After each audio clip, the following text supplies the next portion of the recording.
9 তারিখ রাতে একটা SMS আমার কাছে একজন পাঠায়। আমাদেরই পরিচিত লোক, রিষড়ার বাসিন্দা, আমাদের ভোটার, আর আমাদের MLA স্যারের খুবই পরিচিত। এবং তার কাছ থেকে স্যারের ওই ফেক অ্যাকাউন্টটা থেকে, যে অ্যাকাউন্টটা নিয়ে অভিযোগ করেছি, আমি করেছি প্রথম, তো 9,000 টাকা চায়।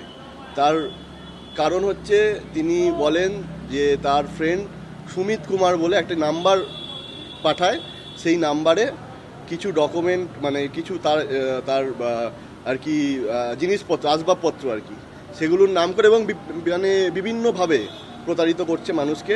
তো সঙ্গে সঙ্গে আমি অ্যাকাউন্টটা ওই দিন সকালেই চোখে পড়ে, তারপরেই আমি রিপোর্টটা করি শ্রীরামপুর থানায়। তো শ্রীরামপুর থানা যথাযথ পদক্ষেপ নিচ্ছে, আর ফেসবুকেও রিপোর্ট করা হচ্ছে। আর সকলকে আমি বলছি যে ফেসবুকে রিপোর্টটা করতে।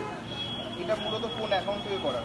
এটা ডক্টর সুদীপ্ত রায় বলে একটি অ্যাকাউন্ট ক্রিয়েট হয়েছে, সেখানে ডি ডক্টর লেখা নেই, ডি আছে, সুদীপ্ত রায়। স্যারের একটা ফেসবুক থেকে একটা ফটো নিয়ে সেই ফটোটা ওখানে বসানো হয়েছে। এই অ্যাকাউন্ট থেকে বিশেষ করে আমি এটা বারবার বলছি, আমাদের তৃণমূল কংগ্রেসের কর্মীদের, আমাদের যারা পরিচিত লোক, স্যারের যারা পরিচিত লোক, তাদেরকে বেশি করে এখানে SMS করা হচ্ছে। আর সবথেকে বড় কথা, বিভিন্ন ডাক্তারদেরও SMS করা হচ্ছে।